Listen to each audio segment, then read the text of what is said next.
going to say, the weather, the temperature at that level, even with your best equipment, is cold beyond cold. It's beyond cold. So imagine if you were left abandoned of your equipment. Now, help me. Your eyes froze. The water in my eyes froze. Yes. The water. You were taken for dead, sir. I was that cold. Yes. I was just sitting there numb. Put it that way. Okay. 40 degrees below zero in the warmest of events. The warmest of events. Right. So we're talking 75 degrees below zero Fahrenheit. In that area. 25,000 feet above sea level, in a combat mode, exposed to the elements. Mm-hmm. God bless you. And I might add that after the IP, we had to go up and turn and return and do the bomb run and then go back to base. Thank you. I was going to go there next. Now, explain to our audience what IP, invasion point? Initial point. Initial point. It's where you aim for before you start your bomb run. That's right. So you were hit, and they continued with a successful, I might add, bombing mission. It was. Take us back to the base now. As far as I know, we landed at the base, and they had radioed ahead that they had a dead nose gunner that they couldn't get out of the turret. So when they finally did park, they came over with a crane, and they took me out bodily, and plugged me into a heated suit that worked, and got me warm enough so that I became somewhat lucid. That's right. And they took the crane because the swinging doors were jammed. The turret was jammed to one side. One door was locked completely, and the other one was almost openable. They had to force an oxygen bottle, a walk-around oxygen bottle, into a slot, so they could connect it up with oxygen again because it was all blown out. My God. Well, you've brought a beautiful picture of your crew, and you're in it. And I was wondering maybe the camera could pick this up. This is you, right here.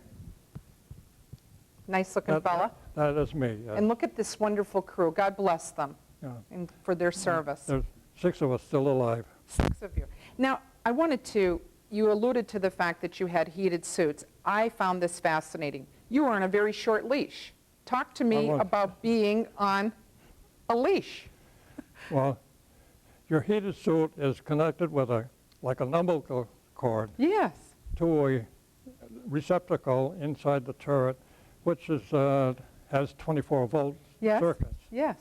Well, the heated suit itself was fine, except that it had no heat in the pressure points. Elbows, your fanny, and your knees. That's right. The rest was all heated. Speaking of maybe. Speaking of equipment, let's take our viewers through this. You had your underwear on, long johns. Long johns. Yes. Set of ODs. Olive drabs. Olive drab. Okay. Okay. The heated suit. The heated suit. A wool flight suit. Alpaca? No. No. It's regular wool. Regular wool, regular flight suit. Yes. And then we had the alpaca lined pants and coat. And the heated hat, the heated boots. And the goggles. And the goggles, the heated, you're plugged in on the helmet. That's fascinating. And it was cold. Let's not act like that this was going to help you that much. It wasn't pleasant, put it that way. It was cold. No. Now, these B24s are considered the heavy bombers. At the time, yes. At the time. this is something I never knew, that they flew in formations of boxes, Boxes, and then what? 10 planes to a box, 10 planes to a box? 4 boxes to a group. Yes. And how many planes in total for a bombing run? Could be 1,000 or so. 1,000.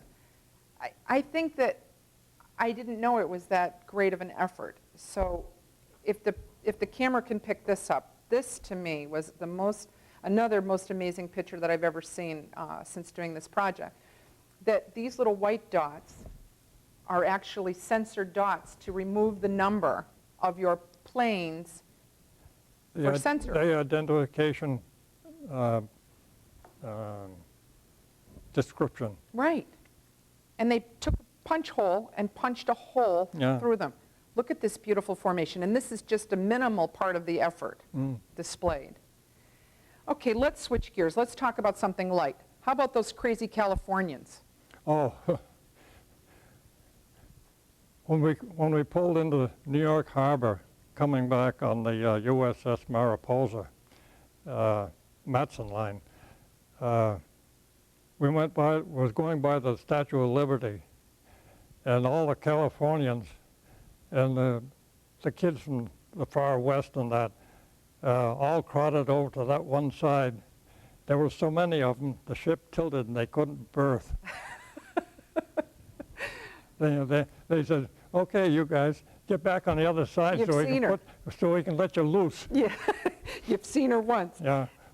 You met a man that you knew from Vermont. You're from Vermont originally, Highgate, Vermont? I'm originally from Highgate. Yes. Now you were overseas and you met someone? I met I can't think of his first name now. He was an MP? He was an MP. Mm-hmm. Melvin Bevins. Uh-huh. His father was not a police officer, a postman, mailman in the town of St. Albans at the time.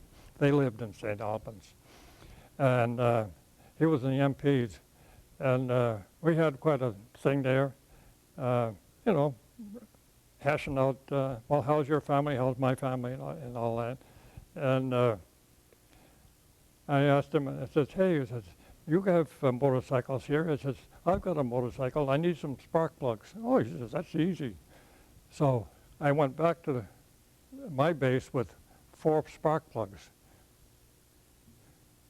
I used them on a Harley Davidson that I had put together from pieces out of the junkyard.